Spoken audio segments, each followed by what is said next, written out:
Welcome back to Laid Open Podcast. I'm finally launching my highly anticipated course, Pathways to Peace, Mindful Practices for Transformative and Vibrant Living. Even as I worked on creating this course, I used these exact tools to guide myself through situations that reactivated childhood PTSD. I will teach you these skills along with how to understand your nervous system and its reactions, how to think more clearly and gain perspective, how to translate the ways your body communicates through physical sensations, how to identify emotions, where they come from, and what they're telling you, how to discover why you react in ways that produce shame and learn tools to manage these reactions, how to reduce your anxiety and destructive impulses, how to diminish self-hatred when you are not your best self. The early bird offer goes until July 8th, so get it while you can. And if you want to learn more before then, and I hope you do, you can go to my courses page, which is courses.charnacassell, that's CharnaCassell.com for more information. This is your host, Charna Cassell, and my guest today is the fabulous Mathew Boudreaux. I'm really looking forward to this conversation with Mathew, aka MX Domestic to their fans. I previously had Mathew on season 2, episode 23, and there's been a lot of changes in their life since then. Not only in their public presence and the anti-hate stand they take in the quilting world, but also there's been significant revelations in their personal life and their identity. Mathew continues to move through a deep trauma healing process and is here to share the tools they use to navigate all of this and more. I encourage you to listen to the first episode so that you have a bigger context, although we will be revisiting some of this in this episode as well. I hope you enjoy. Learn how to live embodied. Your life is about to unwind. Uncover new tools and start healing. Leave trauma and tension behind. Isn't it great laid open? Let all your desires come true. How can you live laid open? Imagine yourself brand new. Imagine yourself brand new. Welcome, Mathew. Thanks for having me. I loved the conversation we had before and that it lives on. And I'm excited about this conversation today because as life tells me that there's an ebb and flow. And even with like my healing, it's like I've taken a couple of steps back that I'm not really sharing, but happy to share that here. And I'm learning that trauma healing isn't a linear process. And that there are a lot of roadblocks out there and people who don't like it when you show up as your healed self. Luckily, I am in a healing journey as opposed to a dissenting journey where I was before.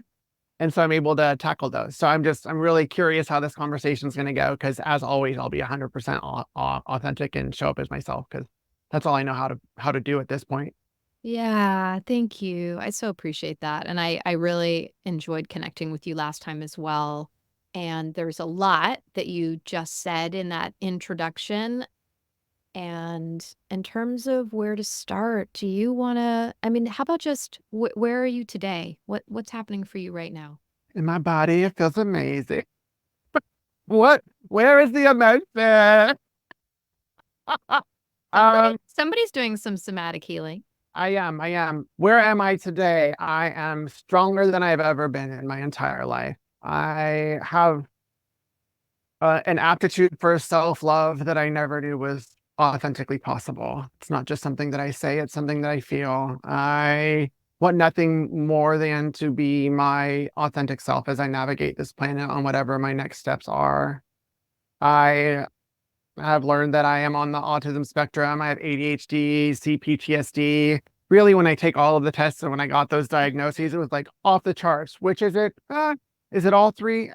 There's so much overlap with the three of them that it's hard to really discern. It's just my journey up until this point has seen a lot of trauma and seen a lot of challenges. And now that I'm healing, I'm finding it harder to navigate corporate America. Even though I'm a crafter, I still have a day job. And me showing up authentically, no longer masking, at least not as I used to before, and establishing boundaries is a challenge in a neurotypical world, I've discovered. And so that's where I am. I've hit a couple obstacles when it comes to that and things being used against me. And it's another testament to how strong I am and how much healing I've done to not even be concerned that I'm gonna like go back into a dissenting direction. That it's just another thing that I've got to heal through. And I've learned how to heal through. I up my therapy to where I'm going twice a week. I have a psychiatrist that I talk to actively. We're changing some meds and stuff. I'm on disability again. So I Okay. find myself on disability again from my corporate job because some things happen that I need to heal from so that I don't dissent again. I need to make sure to get a grasp on some things. But crafting and sewing is my lifeline and my lifeblood. And that side of me, whoa, I'm so inspired. There's so much love and support that I've discovered that's real life and tangible. I listen to the stories in my head that I told myself that I messed everything up and that no one wanted to work with me. I was believing them until I did an event, which was another healing thing. I was like, I've got to do this event. I was invited by someplace that I knew would be safe. And so I did it. And literally the entire event, like as soon as I walked in the door, the whole time there was not a line, but there was someone that wanted to talk to me no matter where I was the entire time. I gave hundreds and hundreds of hugs. People wanting to share how I inspired them beyond sewing and crafting. And I was like, wow, I've reached a whole bunch of people. Let me see what I can do with this now and make a business of it. And so I'm inspired on that vein of my life, but I do love my day job too. So I'd like to be able to go back to it if that's an option. So there's a lot of unknowns, but that's cool. I know I'm going to be great. And that's why my spouse is cool. They're like, I'm so proud of how you're navigating this. I know you're going to be awesome. No matter what happens, you're going to be awesome. There's no more concern in my immediate circle of like that. Well, it feels great to feel protected and loved and seen by those that I value the most in the world and that value me the most in the world. So that's where I am now today. Good. I'm so glad to hear that you're doing like that your partner is that things are solid there Yeah. and that you Yeah. feel really supported and Yeah. good at home, because when you're having a hard time in other places, it's really important for home to feel safe. Yeah, that part. And fortunately for this moment in my life, it's only one aspect of my life as opposed to all aspects. Because prior, it was like my best friend of 20 years didn't want to be friends anymore. My parents disowned me officially because my stepdad was trying to get money from my niece that I had control over. And so he created all these lies. And when I stood up to him, then they disowned me. I was like, okay, fine, whatever. Me and my niece are great. We have a great relationship. She's coming to visit and stuff this summer. And then my crafting thing that was on the verge of becoming an empire, like was just imploding. And then the job I had at that time, they weren't understanding what I was going through. I didn't even at the time, really. I didn't know I had Right. CPTSD. I didn't know I had ADHD at the level I did. Didn't know I was on the spectrum. So we were all trying to figure it out. I've actually healed through that at a point where I'm like, I'm still not happy with my old supervisor, Mhm. but I understand it was the pandemic. It was hard for all of us, and we didn't know what was happening to me. I was reaching out for help, and she took it in a different way. So it's like that experience was totally different than what I'm going through now. So the fact that it's only work Mhm. and I've navigated the system before, and I knew what to expect, and it's like everything's predictable at this point. Yeah, the rest of my life is fantastic, and I'm doing great. And I love myself, which is new too. I didn't back Yeah. then. So And the process of, especially for people of more like our generation versus younger folks that have so many more resources and distinctions available to them, the process of uncovering and discovering something like having ADHD, being on the spectrum, having CPTSD, how did you begin to discover that so that people who are out there who might be struggling with similar, like, what were the symptoms, and then what steps did you take to help you? yeah, so for me, it was like a multi-tiered process of peeling back the onion layers of me being dissociated for a few months after I had a psychotic break and was like sitting on my couch, not really knowing how to craft or sew anymore. Like I would sit at my sewing machine, I didn't know how to do it. And it was like, what? So it's like every resource that I had to like pull me out of that wasn't working. That was the main thing. I had discovered probably year and a half, 2 years prior, I got an official ADHD diagnosis. And that was during the pandemic because things were just different being virtual.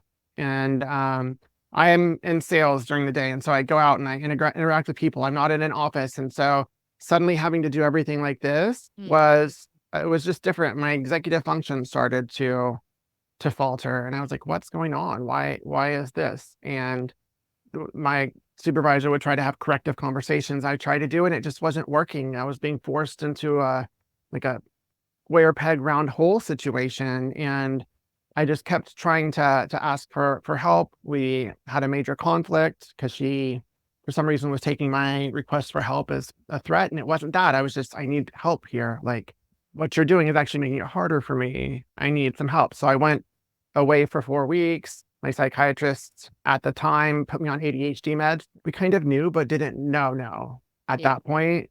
Wow, did it help? It made it amazing. It was the wrong meds. And I discovered I was over medicated, which caused part of my psychotic break. That uncovered that. And so once the ADHD component was controlled, then it's like the CPTSD, like just came full front and forward. And I was like, what is this? What is this? I don't know what's happening. Why do I suddenly feel psychologically unsafe everywhere? Like no matter where I was, I just didn't feel safe. I was just catapulted into fight or flight. And I didn't understand. It was a feeling that I had experienced since childhood, since the trauma of intense sexual abuse that started at the age of 6 to 8 was a intense period I didn't know about. But it would happen like once a year where my body would do that. And then I would just like take that as, I thought it was my intuition and be like, oh, my intuition is powerful. I got to get out of here. And I would just listen to it and escape, but I wasn't able to escape it because it was always there. Yeah. And that just started a gradual spiral to where work was hard and I was requesting accommodations, which didn't get filled at work. After 5 months, they weren't accepting it or approving it. And my boss kept doing the same things that were causing me harm. And I would explain that. And then she would take that as a threat. So it was a lot of that back and forth, until suddenly I was in a virtual room with some attorneys and we were going over all of my activity in my job. I had to answer for all of it because that's the thing about how trauma shows up for me. When I'm backed into a corner, I show up magnificently. I compartmentalize like a pro, and I had an answer for all of it because I don't do bad things. I'm by the book. I'm compliant because even if I lie, like we all lie a little bit, right? But like if it's a major lie, I don't sleep, and I like my sleep, and I need my sleep to regulate. So that's how I had my psychotic break after the experience with the attorneys. They told me at the end of it, they were like, oh yeah, you're great. Just send me this documentation. This investigation's over, no problem. But by then it started that I was just dissociated for a week. Luckily I had therapy that Friday. Then my psychiatrist, who was psychiatrist / therapist, which I don't recommend having a combo. I don't now. My team is separated. That was part of the issue.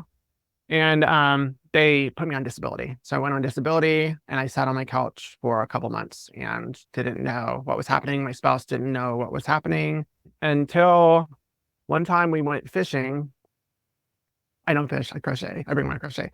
But my spouse went down the beach because they were fishing with our daughter, and suddenly I was holding on to our dog and I was trying to climb this like steep bank hill, and I didn't remember getting there, and I was just screaming, I don't know where I am. I don't know what's going on.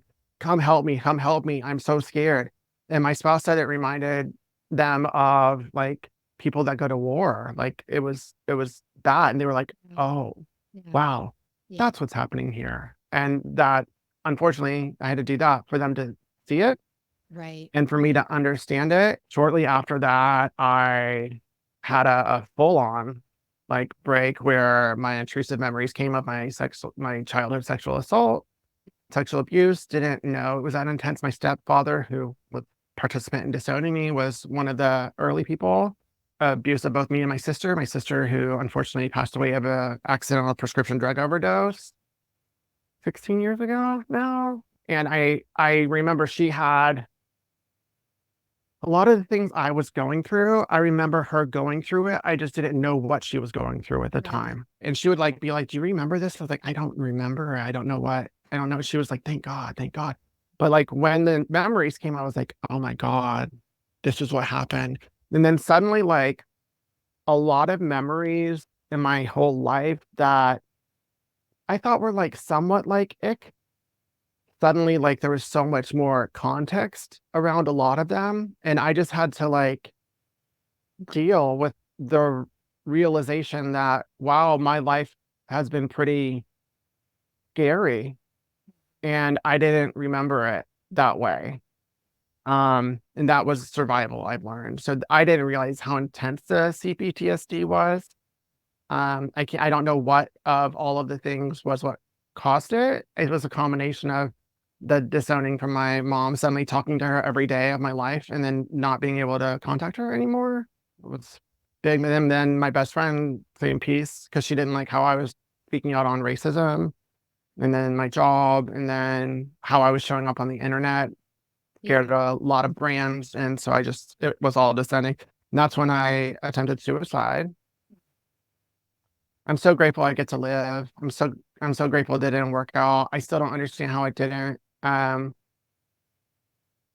I don't believe in like God per se. There's a higher power, maybe. I don't know, but like I'm so grateful for life. I'm so grateful that I love living, and I would have missed out on so much. I would have missed out on this, even though I'm on the struggle bus right now. I'm so grateful that I get to do more of this living and for the next chapters.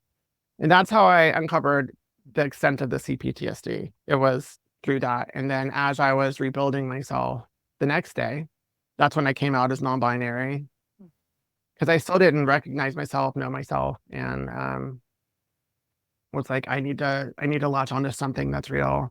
Because unfortunately, in this world, I had almost become a caricature, and it was driven by brand deals and like what I thought people wanted. It was the people pleasing stuff. I was like, oh, people want this. They want the rainbow. They want that's a part of myself, but really that's the mask that I created to survive to get to that point. And so I was like, I didn't recognize I had dyed hair at the time. I was like, oh my God, what is going on? I couldn't dye my hair anymore because I was like, no, I need to know what I see in the mirror. I need to recognize it. And the first thing in coming out as non-binary, I think that saved my life, honestly, because my gender I've always struggled with, and just that was the first moment I was able to exhale in all of this. Mm-hmm. It was like a weight was lifted and I felt it. And it was just like so tangible. And then just step by step, I took it a moment at a time. And I realized that my provider was wrong, that I was over medicated. I was on 7 antipsychotics Oh my gosh. because they were trying to help me get into long-term disability, but they didn't document things right. And so they were pushing back saying that not enough changes had happened. So then he would like add a med, which would do one thing. And then they would add another med to like do another thing. And it was just like back and forth and back and forth. I was cranked up. And luckily I work in the pharmaceutical industry and I knew what I needed to do. I was like, I'm going to take control because I was fearful that what happened to my sister was going to happen. Because Yeah. when she passed, she was on lithium. She was on so many meds, and I knew it wasn't right, but like I didn't know what I know now. And so just one at a time, I was like, let me take down titrate. It took me 6, 7 months. I started a new job as I was doing that, and I thought I had a boss that understood what I was going through and was supportive. And slowly but surely, I built a new team. When I was down to 2 meds, found a psychiatrist that focused on those on the spectrum and ADHD. Yeah. And she was like, you did exactly the right thing. She was like, I wouldn't recommend that normally, but you did exactly the right thing. She recommended a therapist who's, oh my God, wow. I mean, when it's a match, it's a match. And I've never felt a match like I do with my therapist. So gentle, so present, queer, so it makes it a lot easier to navigate that part, and calls me on my shit in the best way. Doesn't let me run from things and makes me sit with things, and try different strategies. During that, I was like, let me go get tested, because that's the one thing about neurodivergent TikTok and social media. Once you get in it, then you start seeing things. And I was like, wait, this would explain so much if I was actually on the spectrum. And I got diagnosed. It's hella expensive for adults. It's not cheap. It's a privilege. I recognize that. If people need to self-diagnose, like, cool. Like, that's cool. It's not for attention. It's for understanding. Off the charts, mild, moderate. But it was a lot. It was a lot more than I thought it would be. Right. And I was like, oh, no wonder I don't pick up on social cues. No wonder, like, I've spent my entire life perfecting communication. I did competitive speech and debate from middle school all the way through college. I have an undergrad and one of my masters in communication. All of this was to, like, learn how to do it. Like, I realized, oh, eye contact is optional. I don't have to do that. Oh my God, just so many aspects. With, like, ding, ding, ding, ding, ding, ding, ding, ding. That's what's going on here. Wow, that would have been lovely to know. Thank God I had people in my life, teachers, Yeah. peers. I was luckily I was put in the gifted programs, which gave me access to different people and kids than my siblings had, and they, not through peer pressure, but just like the competitive thing that happens there, got me to get a full scholarship. And I just had different avenues. I'm so fortunate, but it also informed me as to why I've been assaulted so many times and why I was prey to so many things. Yeah. Is that the statistics for queer kids and the statistics for kids on the spectrum for sexual assault is so high. It's Yeah. so prevalent. I wanna just Mm. pause you because there's so much. Oh yeah, I just was rambling for like an Yeah. hour. No, that's okay. I wanna underline a couple things, and there's so much that you're sharing, and going back to the piece about the CPTSD, right? Yeah.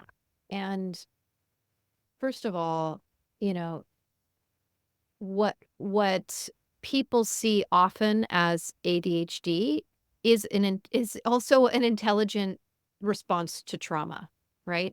There's a certain level of vigilance that develops in response to or dissociation, right? Mm. Certain numbing. I mean, all the things that you're talking about. Like if you could just take the ADHD out and have the PTSD there, and it's like somebody trying to they're working so hard to be able to just focus Yep. because their nervous system is so ramped up, right?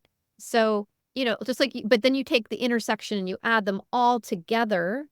And I'm sitting here going, oh, buddy, you were working so hard. And it speaks to your level of brilliance and determination. And I'm also just so sorry that you had to be working so hard to soothe yourself and cope Thank you. and move through the world. Thank you. And the thing that's important that you point to, right, is that you can't address something until you're aware of it. And our brains are brilliant and they will protect us, right? Yep. There's something called like the theta gates, right? And when they are closed, they're compartmentalizing and protecting us from memories and things that are too hard and too overwhelming, right? Mhm. And it sounds like, you really mastered dissociation to preserve yourself, Yep. right? Thank goodness I navigated the world not being aware of what the truth was. Right. And that's the thing, right? So the intelligence of dissociation and the unfortunate thing, though, is what we dissociate from. If we don't have the awareness of the original trauma, it pops up in present time and we feel like it's the Yep. present day situation, Yep. right? So you had work, you had current day family stuff, right? And, like mom disowning you. Yep. Makes so much sense that it would push that button, right? Of like, I'm not being supported by this Yep. person who should have been there to protect me. Yep. And I believe, not that it's ever a moment, that Right. that was the moment. If there were a moment, if there were a major catalyst, Yeah. it was no longer having access to my mom, who I considered one of my best friends for decades, and that my stepdad, who was the cause of my harm in the beginning, used my dead sister's child and tried to harm that relationship. Yeah. When I did everything in my power to make sure that I showed up the best I could for her, because my sister, she was the sibling that we were two peas. I didn't realize we were bonded through the trauma we were, Right. but we were best friends. She was my one source of unconditional love. She's the reason I'm a fighter.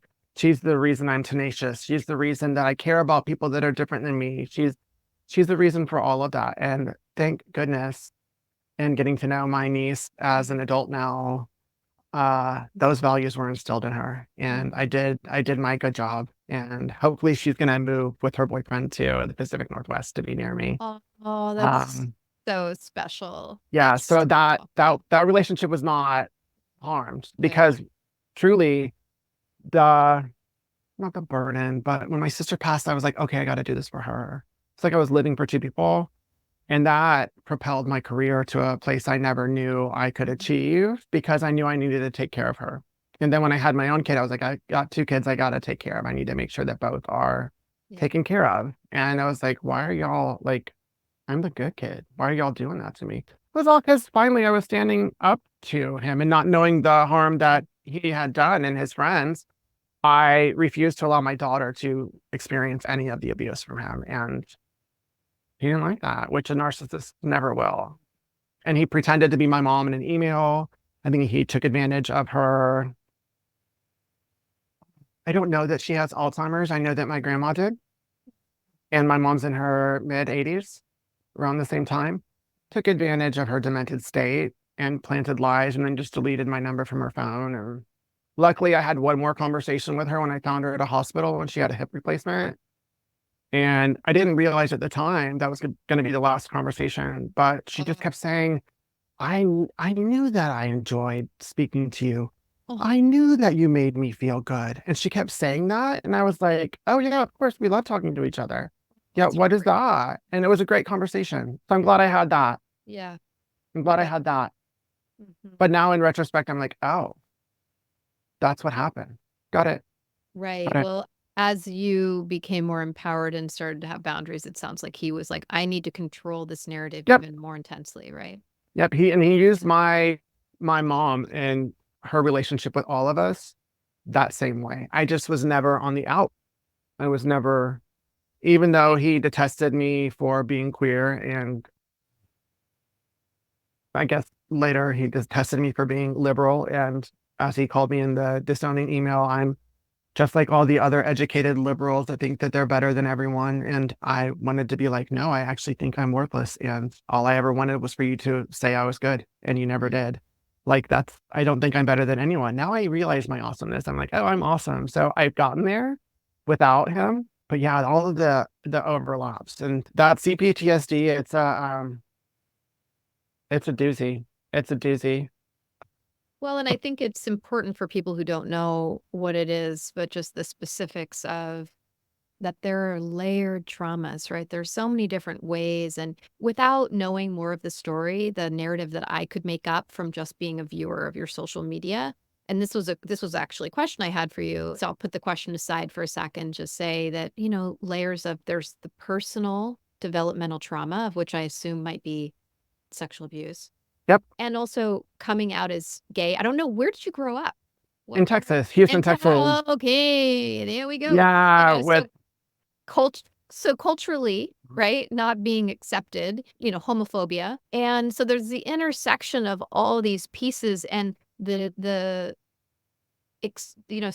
singular experiences that layer on top of one another throughout your development, and then not having support to turn to Yep. help manage, face, feel through, integrate anything as it occurs. And then present time, knowing the amount of hate that you received from certain parts of the quilting community, right? And Yeah. so the trauma of that, of like how that can touch into that same place of being disowned by family. It did. And it was part of my realization that I could no longer be the caricature in the quilting world anymore, was me realizing that I was so focused on the support of those who reminded me of my mother. And so I was missing out on showing up as myself. And so I did the things to win their love Yeah. and affection. And I got it in spades. I got it in spades. But then I realized that that's what I was doing at the detriment of me creating an inclusive environment, which I wanted and I desired more than anything. I just didn't know. I didn't know that, like, I did that. I didn't know that that's what I was doing until I was like, oh, I'm in it. Ooh, yeah, no, I can't do that anymore. And so I was like going through what I was going through and trying to stand up for people that I thought like, once I saw what I saw with racism and my spouse is Black, I was like, oh my gosh, I have not been showing up for them. I have to show up for the community. I have to do the things. I didn't realize I would get that much hate. I have to be very conscious now because I don't innately have the ability to foresee consequences. Right.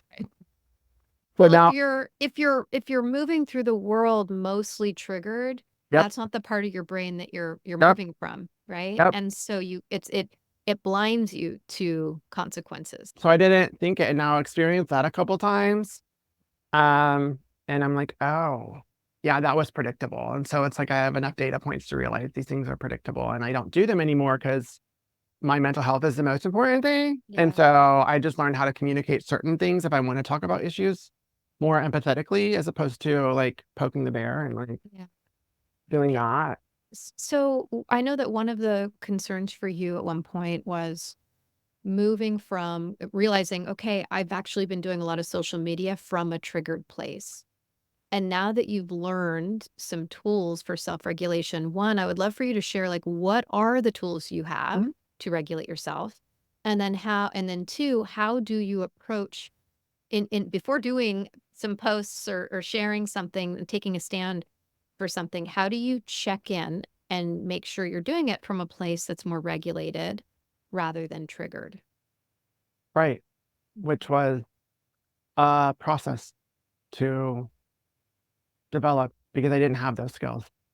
Because I didn't realize that my willingness to just stand up and take the hits my whole life, I would be the shield for others. I didn't realize that that was being triggered. I didn't know that, and that, like, I don't have a superpower to take all of that. I never have. That was pretend. It always did harm, and I just pretended like it didn't. And so it started with me.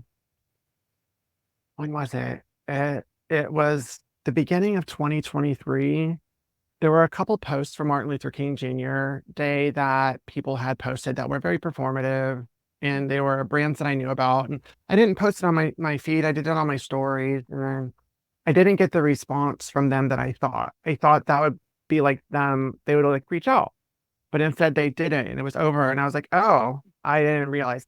Now I realize I should just call in all of the time. I don't need to call out anyone. Like and retrospectively, I didn't really make much impact beyond people knowing that I'm a safe place now. But I didn't make much impact in the industry. I don't feel so that made me realize I need to take more of a step back and think about who I'm trying to impact.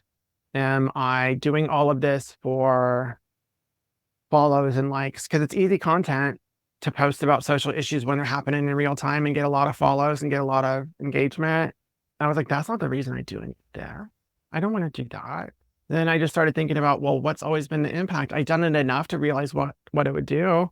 And I had to realize that it was causing harm to my mental health. Like it wasn't doing great things. You end up on libs of TikTok once and like, I don't ever want it. It happened to me twice. Wow. The hate that you get from that was so intense, more intense than the quilters. The quilters were just personal, but that was like, whoa, that was a lot that I brought to my family. I just couldn't do it anymore. And so I stopped doing that. I just stopped talking altogether. And I would bring in and share other people talking about stuff and like make like a montage video and post them both at the same time. So it was half crafting, half that. And that's kind of how I navigated getting through that. And I just felt like, I don't know, I just take everything so literal that like, it's my responsibility as being a white human and I'm non-binary, but I'm handsome and male presenting. And so for most people, I navigate the planet that way, that I have this privilege, I have to use it and I just have to do it. And I'm like, no, I'm not making the impact. When I do that, I'm just, even with the little videos, I'm just speaking to those that are like-minded. I'm not like making an impact and changing minds of people who I want to bring forward. And so instead of doing that, I just decided to share my story about stuff. And I shared my story about the times I didn't show up for my spouse, and people really resonated with that. And I was like, oh, that's a way I can actually impact change, is being vulnerable and sharing myself. And I didn't get the hate when I did that from people. So that was all an experiment of learning the how. That's what I do right now for my mental health when I'm choosing what to do. But now it's like, I don't respond to comments. I'll record a video. There have been so many times in the beginning where I'd record something, I'd edit it, I'd look at it, and I would be like, what's the impact going to be?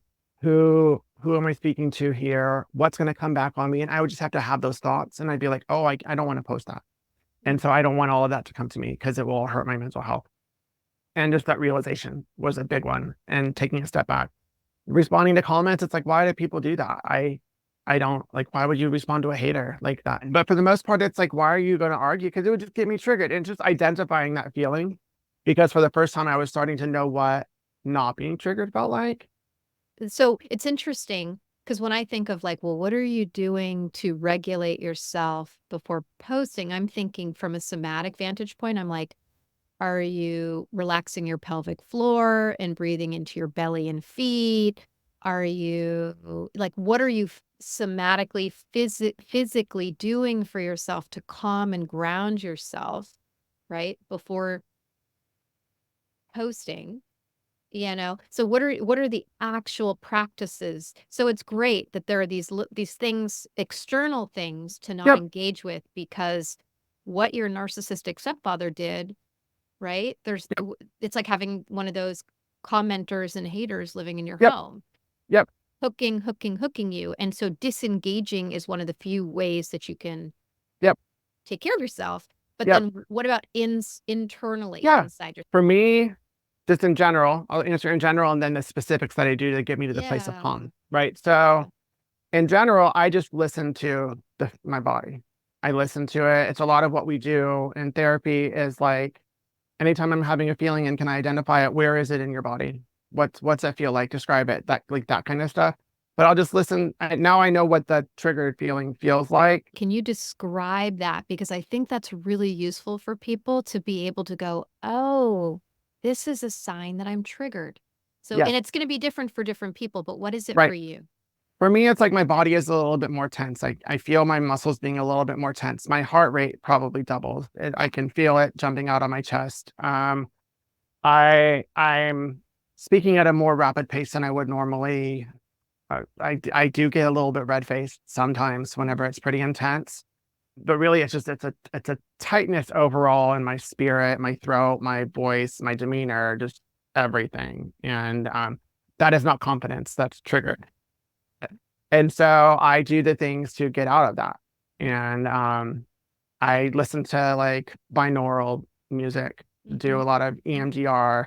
I will like cleanse my, relax, and I'll do deep breathing exercises. Sometimes I'll get on the floor and do child's pose for a while, or just get in shavasana for a while and just desensitize. I have some things I put in my ear, like to block out the noise. It's like if I can remove some of the senses to help get me more to a grounded space, then that's what I'll do. So those are the steps that I know for myself. And most of the time those work. If those don't work, then it's like I gotta go to exercise and I gotta get it out. And it's like, I mean, it's been great. I wouldn't be where I am here if I didn't also work on my body. It's like there's a mind-body connection in all of it. I knew that I had to. I actually started my trauma healing with my body, because I was like, that's something I can control. I didn't know how to fix this, and then it just all worked. So those are the steps. And having regular therapy sessions helps. Being open to appropriate medicine again helps whenever I do get triggered. But what has helped me, and the choice of what I choose to post is if it's something that I need to talk about, or if it's something that I'm going through, I don't talk about it until I'm to the other side of it.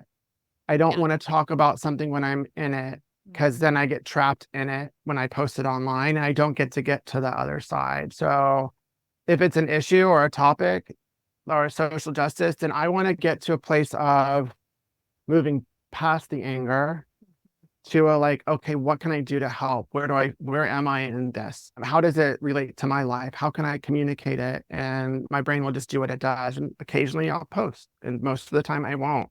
But I have to get to the other side. And that's not what I was doing, nor do a lot of people on social media do. You do it in a reactive stance, whether you're triggered or not, it's reactive. And I don't want to be reactive. I want to be responsible with my platform. Yeah. And responsible with my mental health. And so I do a lot of thinking on it. That helps me heal. And so instead of getting trapped in the moment, in the anger, in the conflict, in the whatever, I get trapped in the resolution or the what did I learn? And then we get to talk about that. And that's not triggering at all. That's healing and helpful.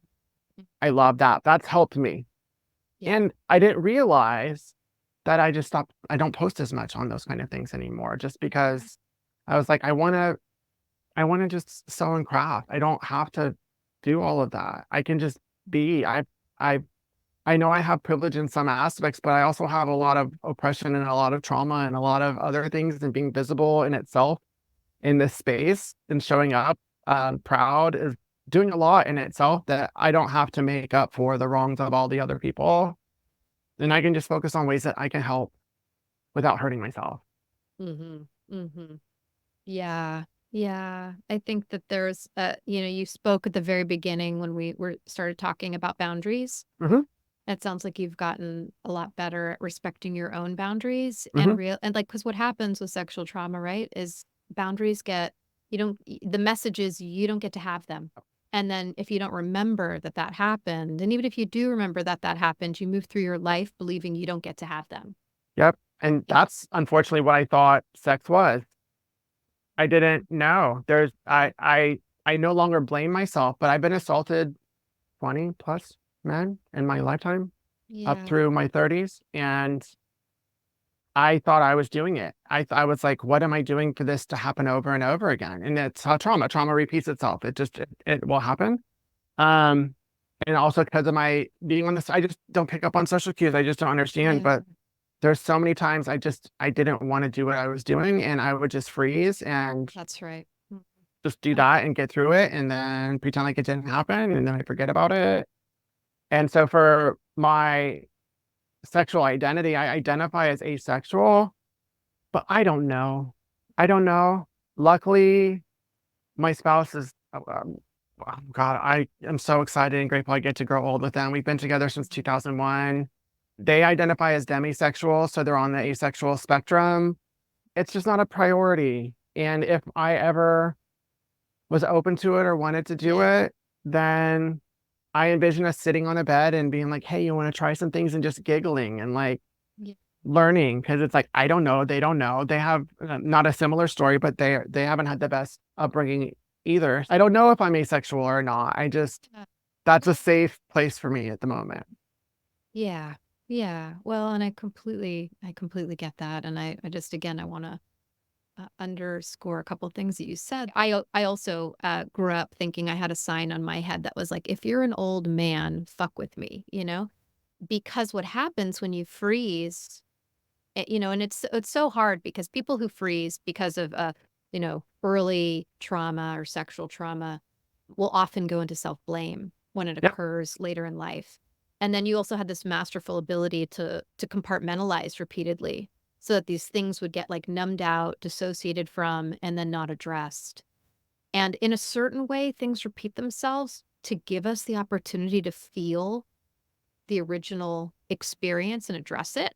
Like if you're looking at it from a really zoomed out spiritual vantage point, it's like, oh, what's happening here that my soul wants me to evolve through and actually Yep. face, but it's horrible. And I'm so sorry that that repeatedly happened to you, and it should never happen to anyone. Thank you. I'm like, Yeah. wow, okay, yeah, there's power that I can reclaim here. I don't Mhm. necessarily need to go through my list of people and do that, but like that helped me not blame myself anymore. The thing that people without having a trauma education don't realize is how brilliant that strategy is, right? It's like coming from the animal kingdom. If you freeze, right? Or if you play dead, then you could be old meat. You're not Yep. fresh, you're not safe to eat. I'm going to get sick if I eat you or if I attack you, right? So Mhm. your cerebellum is reacting and assessing, am I strong enough to fight? Am I fast enough to run away? No, this is what I have to do. And there's so much going on, but even your voice freezes when you freeze. So you Yep. can't speak up for yourself, Yep. right? And then dissociate. It's like freeze and Yep. dissociate. Gone. And And when it's over, it's like, I did it to yeah. myself again. And that piece of like, so just if anybody is listening out there and that's your experience, knowing it's possible, for me, using martial arts based practices in somatic work really Mm, helped me thaw out that freeze. It's like love that. moving through something new. And so whatever the strategy is, but like it's possible to thaw that freeze out and to Yep. discover the fight that lives underneath it, Mhm. right? And to have some other options as to how to respond, like such as you have, which is you get to have boundaries. Have boundaries. Now it's like boundaries everywhere. Boundaries. And I get to teach my daughter about boundaries and she understands Oh, them and the language of it. And it's lovely. And so important. wow, yeah, I'm glad that I get to. She doesn't know everything, but being seen on the internet, so one day she will, and that's cool because I'm not ashamed of anything. But wow, she is such a powerful 10, almost 11-year-old, the best human I've ever met in my life, and I'm so grateful to be her guide on this journey because Mm. it's cool. It's cool. Yeah. Yeah. I'm glad that you get to be a parent and do it really differently and that all this healing has happened so that you get to heal, you get to parent from because being a parent itself, you can get so dysregulated and so triggered. Oh yeah, parenting is not easy. It's hard, and I love it. I love it. And what I didn't know what happened is like each age she is, I heal from that part of my childhood. Oh, And yeah. I get memories too, but I didn't know that that would happen. And it makes me even more protective of her. And I'm like, wow, that happened to me at that age? No. Oh, to where it allowed me to see how horrible the things were that happened to me. And I was like, there's no way. There's no You way a grown man should have done that to someone that age. you Wow. get a really different perspective, right? Because Yep. you're like, wait, what? What was I thinking and doing at that age? And what would Yep. I expect this child to do to protect herself? Yep. No.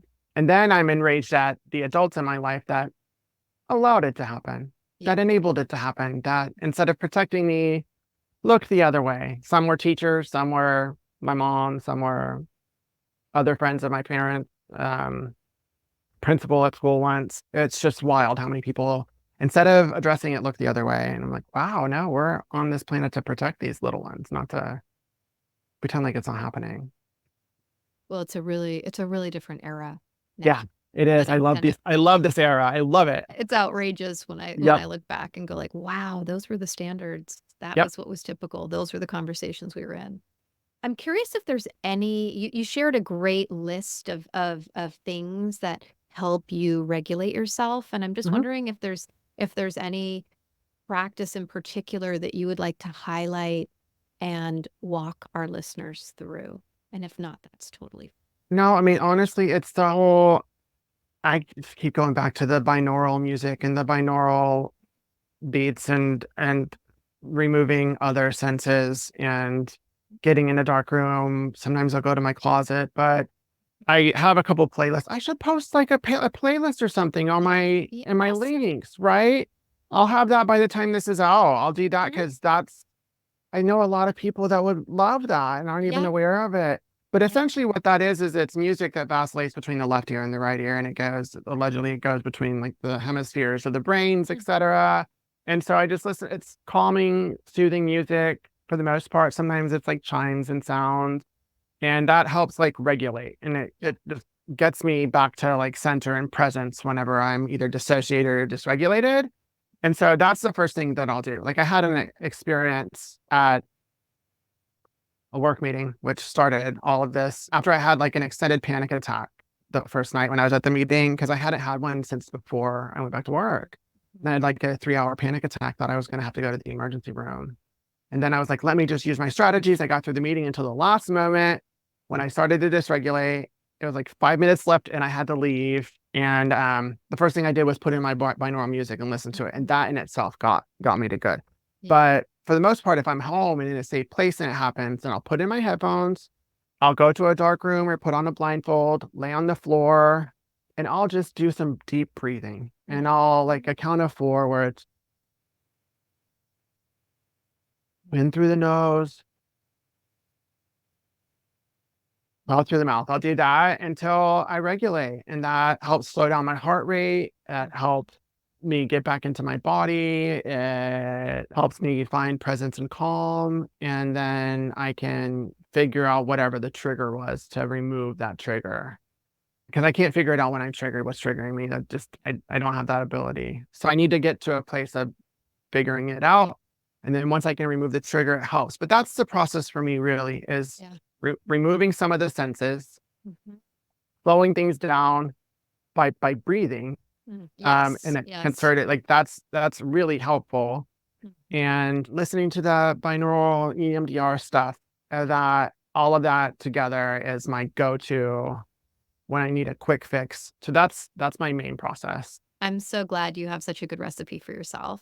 I want to just say for our brains are so different, right? So binaural beats work for you, and I know for me actually they were overly stimulating. I get that, and I couldn't sleep, and I would get anxiety from them. And so people's brains are really different, and so it's useful to try things, see what works for you. And breathing, right? Breathing is the most direct way to change our state. And so there's lots of different breath patterns. And I will add a breathing practice that actually calms and contains the nervous system that can be used to even fall asleep at night. At the end of this episode, I can even guide you through it if you want me to, and otherwise I'll record it afterwards. Yeah, we can do it. I want to, because that's the thing. It's like I've tried so many things, but clearly this is not going away. Well, and so I need as many to manage it, because I would like to work. Would like to not. I'm trying not to blame myself, and I would like to have more solutions. The course that I am working on launching is specifically around regulation and how to regulate your nervous system, and how to live a more passionate, fulfilling existence, and not self-sabotage and not be as reactive. So love this. We were meant to meet. We were meant to be in each other's worlds, honestly. Like the universe is pretty powerful that way. I'm so grateful for you. It's good. It's interesting timing. As I was, reflecting on what we might talk about today, I was like, oh, this is interesting. This could be helpful for you. If we would have talked 3 weeks ago, this would have been a different conversation. It's just, it would have been, because I was doing nothing but thriving. And then it's like, whoa, roadblock. Got it. Cool. This piece, though, is super important. You said it right at the get-go, which is that healing from anything, but like healing in general is not a linear process. And so if you think about a spiral, right? We have all these resources. I mean, you could even go 10 years and then you hit the center and you're revisiting the exact same material. You have more resources to address it, but you're getting closer to the core of it. And with CPTSD, there is I think of it like it's lived in my body as very hardened tissue. So I may look like supple, but then you can touch my physical body and you can feel the way that it lives in there. And I release little chunks even when I'm working out, and I do like slow repetitive movements to like work that tissue. So there's breath, there's meds, there's mindfulness, and there's working your physical body. I'm gonna get a massage right after this. I do that once a week. I get massages and I let them get in hard, because there are places that it lives and I'm like, yeah, I need it out. I didn't realize that's what I was doing. Is that like, okay, great. Right. There's a wisdom. You've been guided to different things, right? Like working out, or you said you started with your body before you addressed the mind because you didn't know how to. And it's even weightlifting. If you pause when you have that rapid heartbeat and you actually sit and allow whatever wants to arise and release to release, it can happen, right? So you're totally doing it. How can people find you? Let's go Yeah, ahead and find me. yeah. I'm Mixed Domestic on the internet Yeah. everywhere. And so Mix is MX, and then Domestic. I'm formerly Mr., but I wanted my brand to be agendered whenever I came out, so it was more inclusive as opposed to a gendered experience. So I changed both at the same time. I'm on TikTok, I'm on Instagram, I'm on Facebook, I'm on YouTube. Those are my main 4 socials, over 1.25 million followers total. It's crazy, the size of the community. I have a website that I'm rejuvenating, a blog, and then I have an online shop if anyone wants to me, like, sewing notions or patterns or any of that. Like, that's the core business, but yeah, find Mixed Domestic, MX Domestic, anywhere you can find me, and then come join the community because it's pretty rad. So awesome. I love it. I sent a friend who's like obsessed with crocheting. My friend who's cut my hair for 24 years. Oh, gorgeous. Thank you. Yeah, I was like, He's amazing. And so I was excited to share you as a resource for him. yay. Okay. So you can go ahead and extend your arms out in front of you. Okay. So I'm doing it high so that you can see, but you don't have to hold them up this high, just like chest Okay. level. Then cross your arms so that your palms face one another. This way, the other way. Yeah, there, clasp your hands and then pull your hands through towards your chest. You can rest your hands, your crossed arms and palms, they're clasped against your chest, and go ahead and cross your ankles. Mm. So what this is a brain gym hookup. And so what that does is it creates communication between the right and left hemispheres of the brain. Mm. So EMDR can actually be re-triggering for some people. I know for me, it's like not done well. It can be too stimulating. A brain gym hookup is a little more gentle. Okay. And so then take a big exhale and you can just let the breath fall out your mouth. And as you inhale, go ahead and close your mouth, and you're slowly inhaling through your nose, even more slowly than you think. Fill your belly and your chest full, full, full, all the way in. All the way in. And when you get to the top of the breath, purse your lips as if you're blowing sand through a straw. So look at me for a sec. And then you're just blowing as if you can control the grains of sand. You're painting a picture with this colored sand. You're creating a beautiful mandala, and you're just controlling each grain. You're blowing out slowly till all the air is out. And at the end of the exhale, see if you can pause a couple beats before you slowly inhale through your nose again. Inhaling slowly once you've gotten to the end of those couple beats. Filling your chest and belly all the way in. And when you exhale again, pursing your lips, controlling each grain of sand. And as you exhale, and the brain gym, crossing your arms like this also creates like an internal hug.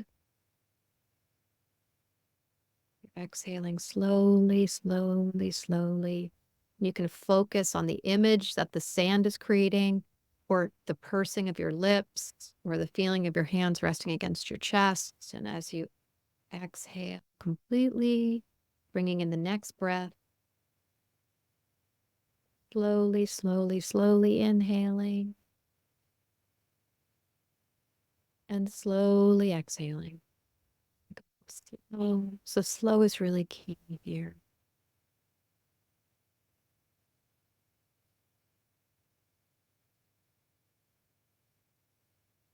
All the way out. Like pressing it out your belly. Pausing at the end.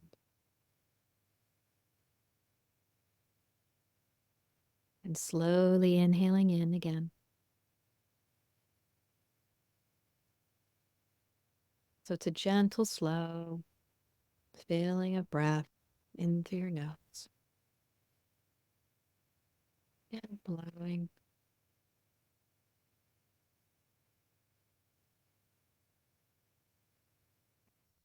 Way out. And while it technically takes 20 minutes to reset the nervous system, you might notice that you already feel something different inside, having just done 4 breaths. And we can pause. You can keep doing this. And note, I'm going to check in with Matthew. How are you doing right now? Whoa, What's that? that's amazing. Wow. How do you feel? Calmer. There were so many sensations I was experiencing at the same time. It was lovely. It was, wow. It's like it brought peace. It quieted the noise. It slowed everything down. Yeah. Can you hear your own voice right now? Yeah. Wow. That's beautiful. Thank you for the gift of that. Absolutely. Y'all do that. Yeah. There was so much power in that. That's excellent. Yeah. I'm Um, so glad you have all the tools that you do. And Thank you. and it's exciting because it's a good time to be alive regarding tools. Like there's a lot out It is. there. There's So much conversation, so many tools. Having the right team is great. Having people like you in my life, to help and share and to inspire and show other people how to do all of this stuff. And I'm glad that I got to be vulnerable and share this with you and with your community, because through my sharing, I can help people. I've learned. I didn't realize it until I started talking to people in the real world, the Yeah. impact in sewing and crafting that I'm making with all of these things. I didn't know. So I'm going to keep talking and keep being vulnerable because Yeah. Absolutely. I mean, for me, art was a massive making things like crochet. I was a crocheter and make bags and stuff like that, and hats and yeah, and sculpt and collage, and making stuff was absolutely how I went into alpha brainwave states, which is pre-meditation. That was how I would calm my nervous system. That's what I was dealing I with. didn't realize I was doing that. Like there are certain, that's why it's like, I don't care what the end result of anything that I do is. I never have. It's always been about the journey, and I gravitate towards things that would get me in like a meditative state, that would get me into presence. It would be repetitive. It would just be certain things like straight line quilting, finding a crochet stitch I can just do over and over again, hand sewing, the whip stitch. I didn't realize I was finding ways to help treat all of this other stuff that I was dealing with before I knew I was dealing with it. So yeah, I encourage everyone, come craft and sew and make stuff with us. It's amazing. Love it. I wish you lived closer. We could have a little crafting circle. I know. Well, if you ever come to the Pacific Northwest, then let's hang. It's beautiful. It's beautiful here. There's nice people. So it is so pretty. Yeah. Well, so good to see you again. Nice to see you. And Thanks I'm for so inviting glad me again. I'm glad we got to have this chat. Thank you for joining us. If you appreciated this episode, please like, rate, review, and share it with your friends. I'd really appreciate that. And if you'd like to stay connected, you can find me on Facebook and Instagram at Laid Open Podcast. That's LAIDOPENPODCAST, all one word. As well as if you go to charnacassell.com, you can join my newsletter where you can get information about upcoming courses, as well as discounts and resources that I share in my newsletter. And if you go to passionatelife.org, you can get more information about my private practice and the kind of work that I do. This has been Laid Open Podcast with your host, Charna Cassell. We all have different capacities, but I believe in our capacity to grow and change together. Until next time.